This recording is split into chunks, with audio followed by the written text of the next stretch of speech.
আলাইকুম, welcome back to my channel Asiya's daily cooking and tips. আশা করছি আপনারা সবাই খুব ভালো আছেন। আলহামদুলিল্লাহ আমিও আল্লাহর অশেষ রহমতে খুব ভালো আছি। তো এখানে দেখতে পাচ্ছেন অনেক মশলা, অনেক কিছু সমাহার। তো আজকে আমি একটা মজাদার রেসিপি আপনাদের সাথে শেয়ার করব, সেটি হচ্ছে চিকেন কোরমা।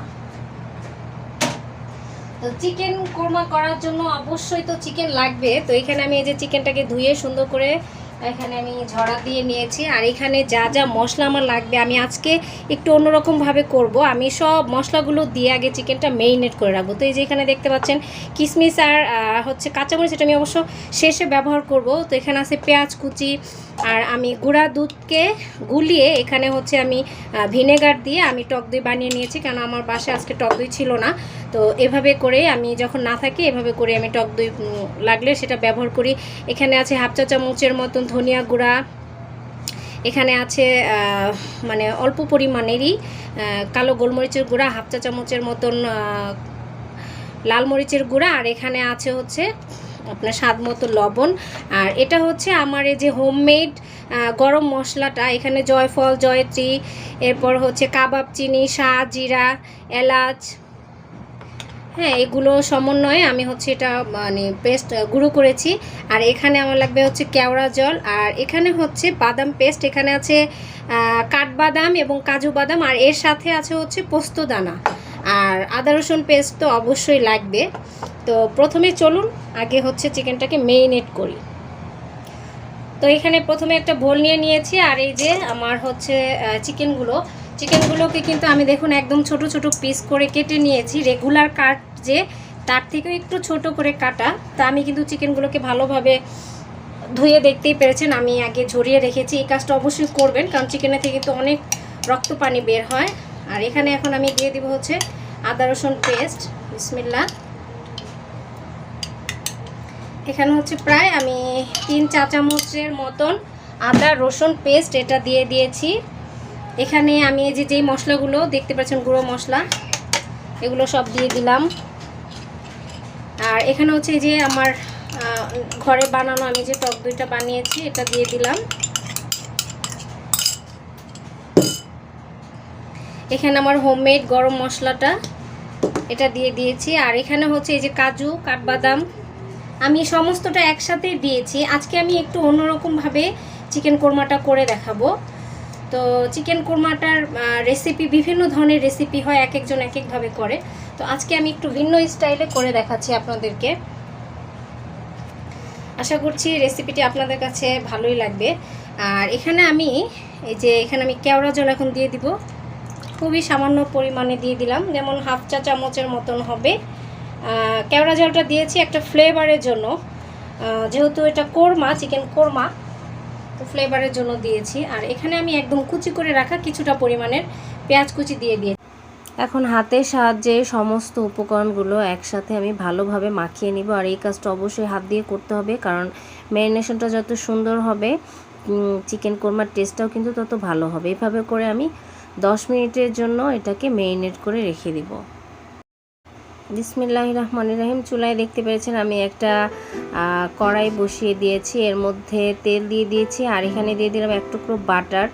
যেহেতু এটা চিকেন কোরমা তাই এটা তো সুন্দর শাহি একটা ফ্লেভার লাগবে, এই জন্য কিন্তু আপনারা অবশ্যই বাটার অথবা ঘি ব্যবহার করবেন, কারণ এটা দিলেই কিন্তু চিকেন কোরমার টেস্টটা খুবই ভালো আসবে। তো আমার বাটারটা কিন্তু গলে গিয়েছে। এখন হচ্ছে এখানে আমি আস্ত কিছু গরম মশলা, এলাচ, দারচিনি, লবঙ্গ, তেজপাতা এগুলো দিয়ে দিচ্ছি। আর তেলের মধ্যে একটু ভেজে নিলে এটা থেকে সুন্দর একটা অ্যারোমা বের হয়।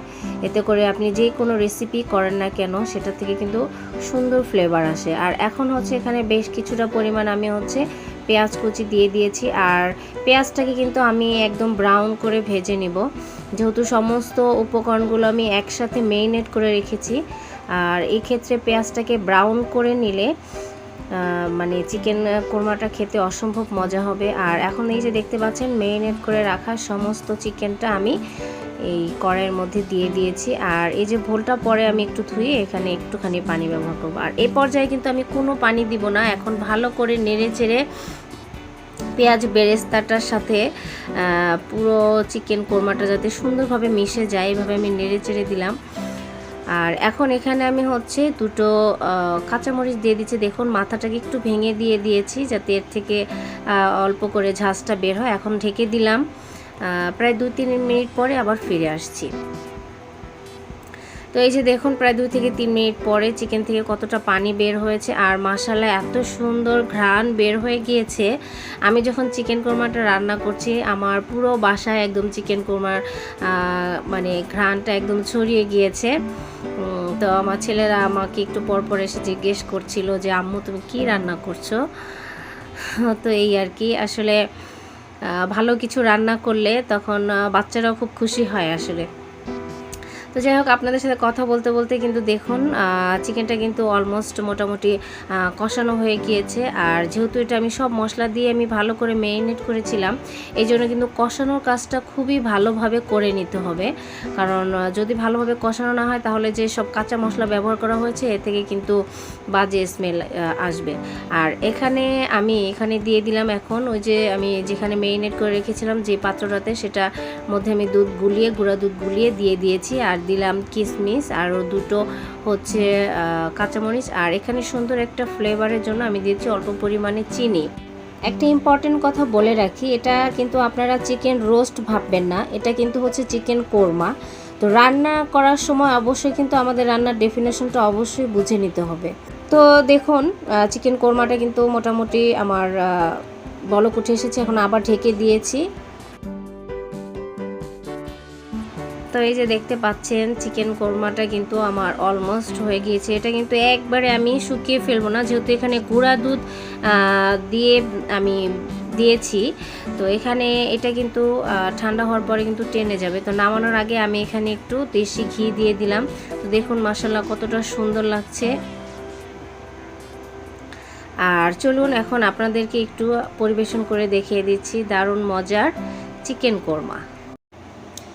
তৈরি হয়ে গেল একদম অথেন্টিক রেসিপিতে চিকেন কোরমা রেসিপি। এটা দেখতে যতটা লোভনীয়, খেতে কিন্তু অসম্ভব মজা হয়েছিল।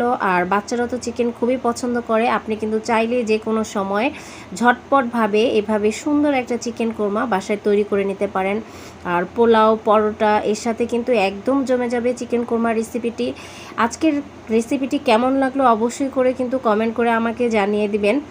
আর আপনাদের কমেন্টস পড়তে আমি যেমন পছন্দ করি তেমনি সবসময় চেষ্টা করি আপনাদের কমেন্টসগুলো রিপ্লাই দেওয়ার জন্য, কারণ আমি মনে করি যে কোনো কিছু ফিডব্যাকই সবাই পেতে খুব পছন্দ করে। তো রেসিপিটি যদি ভালো লাগে অবশ্যই আপনাদের ফ্রেন্ডস অ্যান্ড ফ্যামিলির সাথে শেয়ার করবেন। যারা নতুন করে আমার চ্যানেলটি ভিউ করবেন অবশ্যই আমার চ্যানেলটি সাবস্ক্রাইব করে পাশে থাকা বেল আইকনটা অন করে রাখবেন। তো সবাই ভালো থাকবেন, আমার জন্য দোয়া করবেন। আরও নতুন মজাদার সব রেসিপি দেখার আমন্ত্রণ জানিয়ে বিদায় নিয়ে নিচ্ছি আজকের মতো এখানে। আল্লাহ হাফেজ।